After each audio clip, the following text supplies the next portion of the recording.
Hi, I'm Rachel, and this is my page 112 tag video for April 2026. This is also my Buzzwordathon video for April 2026, and if you want to go to that part of the video, click this timestamp right here.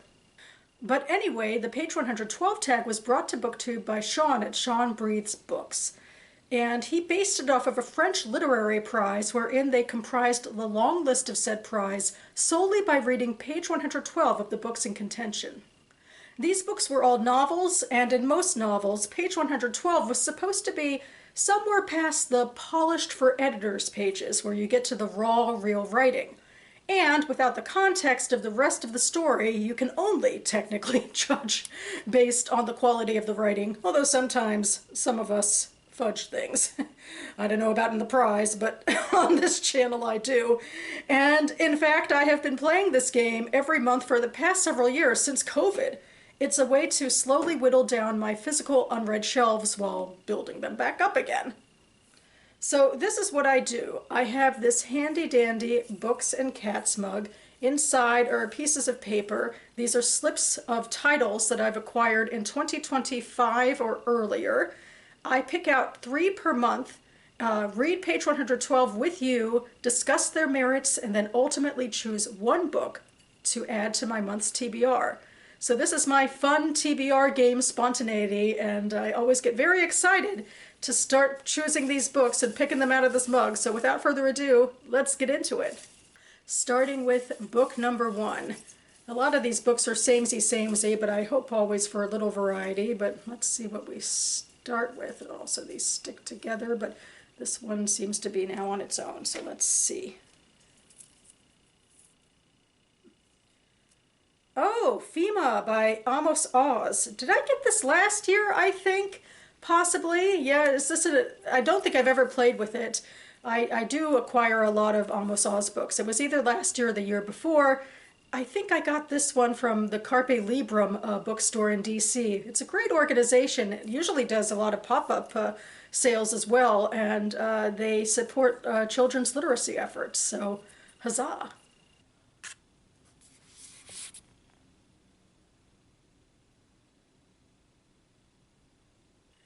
All right, next I go to book number 2. Hopefully something different, like I got it at a different time or place, maybe not an Israeli writer, maybe someone I've played with before, so less post-production for me. Let's see if I'm actually moving around this cup. We'll see what this one is. Alrighty. And I already have to go back because that was 2 and 1. Oh, but now I think I got 1. All right, these really are sticking together. Oh, well. Well, no. The page 112 tag is denying me on all counts, I think. This is Panther in the Basement, also by Amos Oz. Possibly I got it at a different location at least, but obviously it's still the same author. Well, that's what I get for, collecting all of his backlist wherever I find it in used bookstores, so,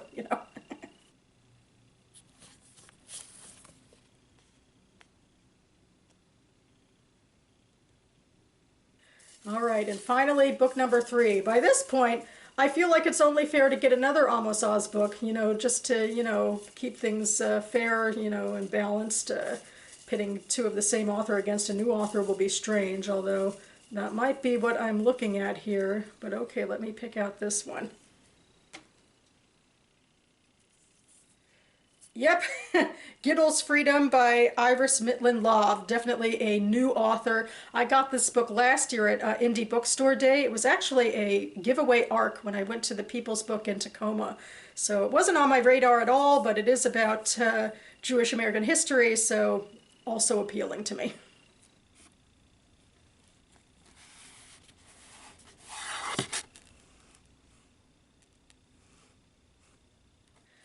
Okay, you've seen me pick out all 3 of these books. I'm going to go ahead and read page 112 to myself and then get back to you as I gather all of my thoughts, so stay tuned. Okay, I'm back and ready to talk about my books, starting with book number 1, FEMA by Amos Oz, which actually I misspoke before. I got this book from a used books and records store, Mojo Mala, which is really close to me, probably my closest bookstore overall. But anyway, as you can see, page 112 is actually the end of a chapter here, but I figure they're still writing on the page, so I'll go for it and be happy it's a slightly shorter page because I got lots of post-production to do after this. So anyway, let's get to it, To which we might add taking time off from work or false pretenses, and an unconsummated act of self-abuse. Plus the piss that's still in the toilet bowl and the funeral you gave to the first insect in history to have died of filth. With this, FEMA reached the last lamppost and the end of the street, which was also the end of the housing development and the end of Jerusalem. Beyond stretched a muddy wasteland. He felt the urge to keep on walking into the darkness, to cross the wadi, climb the hill, press on, as long as his strength endured, fulfilling his allotted task as the night watchman of Jerusalem. But out of the dark came a sound of distant barking and two stray shots separated by an interval of silence. After the second shot, a westerly breeze stirred, bringing a strange rustling and the smell of wet earth. Behind him in the narrow street there was an indistinct tapping, as though a blind man were groping his way with a stick. A fine drizzle filled the empty air. FEMA trembled and turned for home. As though by way of self-mortification, he finished washing the dishes, including the greasy frying pan. He wiped the surfaces in the kitchen. He flushed the toilet. The only thing he did not do was take the trash downstairs, because it was already 1:45 in the morning, because he was frightened of the blind man tapping his way through the darkness outside. And why not leave something for tomorrow? Okay, well, despite this being at the end of a chapter, and I guess the ending does have somewhat a conclusion but unsettling conclusion feel, this page of sorts definitely is a little complicated and doesn't give a huge sense of what's going on, except that we learn that FEMA is the night watchman of Jerusalem, and he is entering into this page in some sort of anxiety. It seems like he is maybe leaving his house in some sort of disarray, and he goes outside and he's immediately frightened. It seems like maybe there's some shots in the darkness, so it could be a sign of danger, and like even the drizzle sounds a little, ominous, and this tapping blind man sound is something that really scares him, so that even when he, goes back home in self-mortification, that he still doesn't want to go quite outside again because of that sound. But it does there is like a symmetry in a way on the page, because he starts by, kind of in a huff perhaps, leaving chores undone, but then he's mortified by the sounds, or he's scared by the sounds, and so then he actually completes his chores, almost like this is a parable of sorts about, be grateful for what you have or else. So actually, with very limited material, there is something on this page. Book number 2 is Panther in the Basement by Amos Oz, and this is actually the one that I got from Carpe Librum, so whoops. If he could only manage to finally convince the British, who were a fundamentally civilized and moral people, that we, their subjects suffering here in a far-flung corner of the empire, are really wonderful, cultured, civilized, book-reading, poetry and philosophy-loving people, then at once they would undergo a change of heart, and all of the misunderstandings would be removed. Then at last both they and we would be free to sit face to face and talk to one another properly about the things that were, when all was said and done, the meaning and purpose of life. Once or twice the officer tried to get in a word edgewise, to ask a question, or perhaps only to take his leave and get on with doing his duty. But no force in the world could halt father in full spate, blind and deaf to the world, as he continued with the ardor of a zealot, revealing the treasures of his shrine. The thin officer could only murmur from time to time, "Indeed," or "How very interesting," as though he was under a spell. The two soldiers began to whisper to one another. The burned one stared foolishly at my mother. His friend chuckled and scratched himself. Mother, for her part, had seized the hem of the curtain, and her fingers were moving desperately from one pleat to the next, straightening, kneading, stretching each pleat separately. How about me?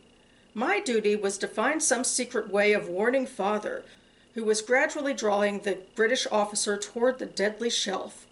But how could I?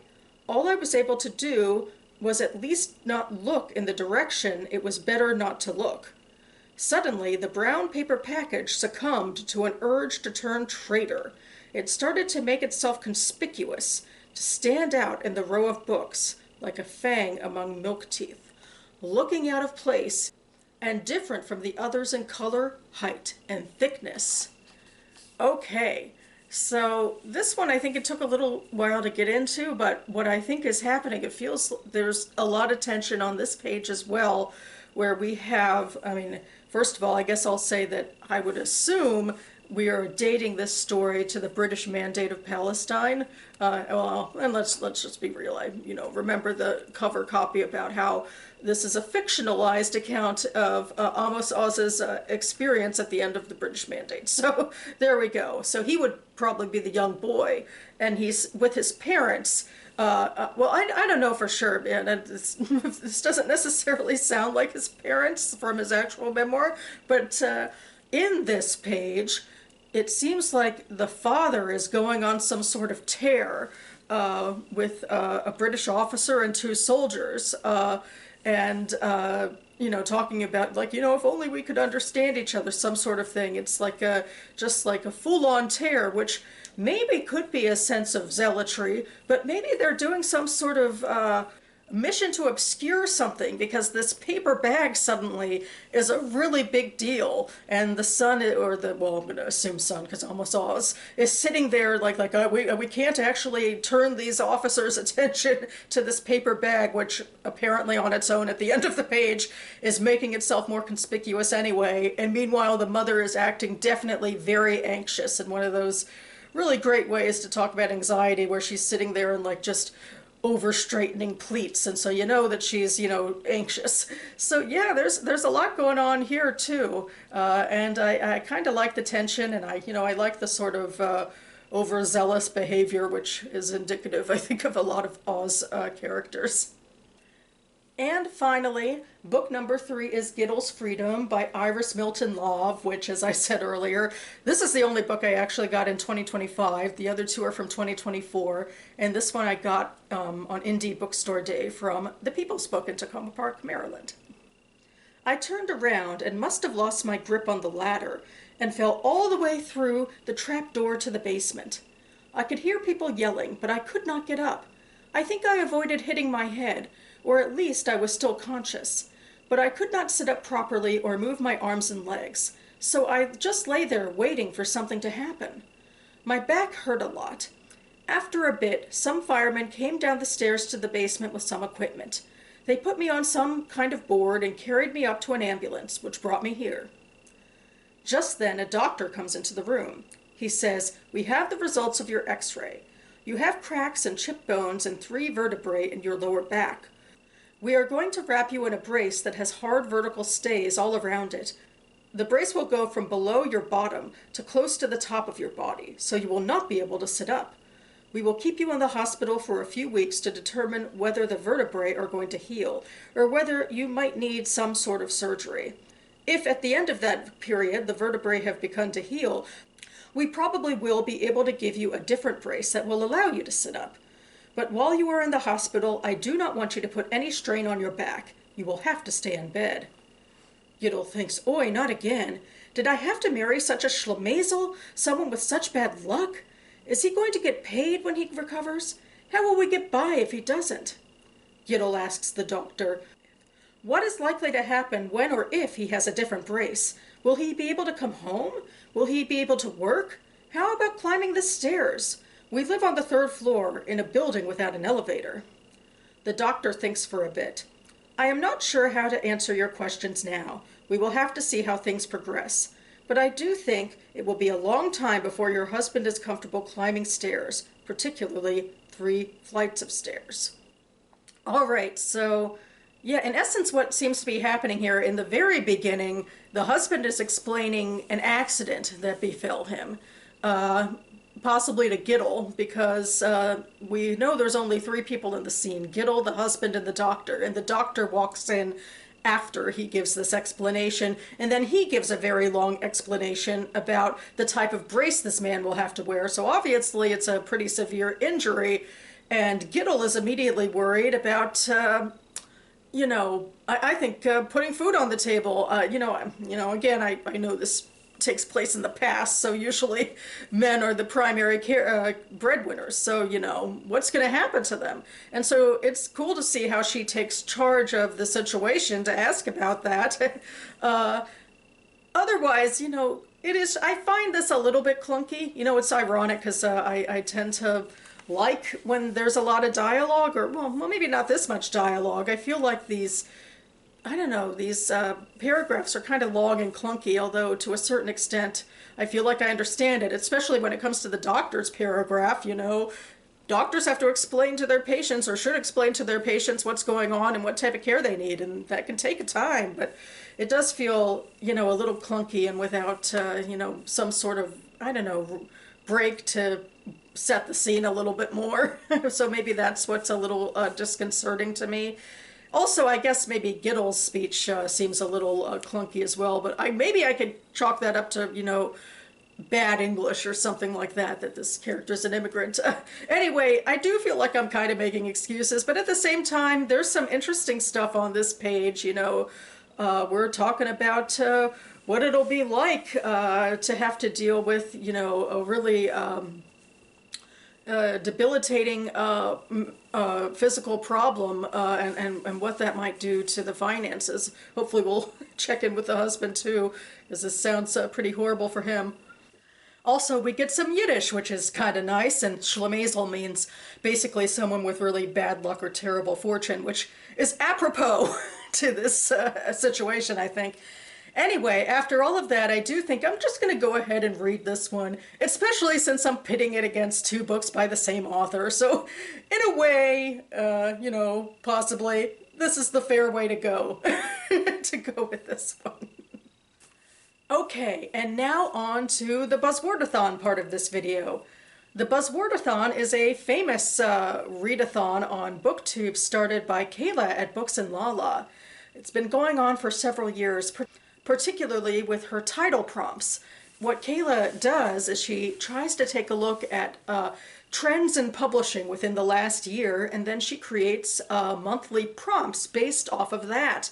And for several years, she was doing it with titles, and just last year, she started doing it with covers, which was really great for me as a way to try and tackle a particularly large book haul I did 1 month out of the year, which is called Raid the Shelves.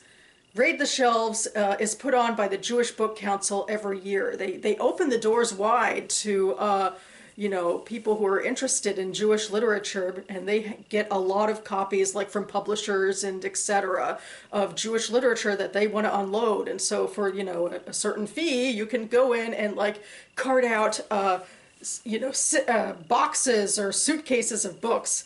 And so I've taken advantage, first in 2024, and then again in 2025, I did Raid the Shelves, and I came back home with very large quantity of books, and I wanted a way to justify the expense and so forth and the acquisition by reading them in a relatively quick fashion. So I'm using the Covers Buzzwordathon for that, and as you can see, I have been very diligent month by month in 2026 so far in reading for each prompt. So sometimes it's a little bit fuzzy with these prompts because a lot of these books are sort of mainstream contemporary Jewish fiction, and I think Kayla often goes towards trends in genre publishing. But I do the best I can, and I think actually in April I have a pretty good fit, because the April prompt is for the covers is for a cover with a wearable accessory on it. And so I am going with What You Do to Be by Rochelle B. Weinstein. And as you can see, there is a cassette on the cover. And for people my age and older, I think we know that if you put this in a Walkman, this is very much a wearable accessory. So I am going with it. And that about covers it for me now. I'm going to go ahead and leave the Goodreads links for all of these books listed down below in case you'd like more information on them. And of course, after rambling so much about various bookstores where I acquired these books, I'll link to those down below, and to the Jewish Book Council, and also to my playlist of previous TBR videos in case you'd like to see more content like this. So yeah, now that I've gone ahead and in the last couple videos I've been, bolstering up my TBR, it's time to get to some reading, and expect me back on this channel in the near future with my next AM reading update video. Stay tuned for that. I want to thank Sean and Kayla for giving me fun ways to add books to my TBR, and I'm excited to try them out and see if I enjoy them. And I hope that you're enjoying your reading this month as well. Thanks so much for watching, everyone, and I'll see you next time.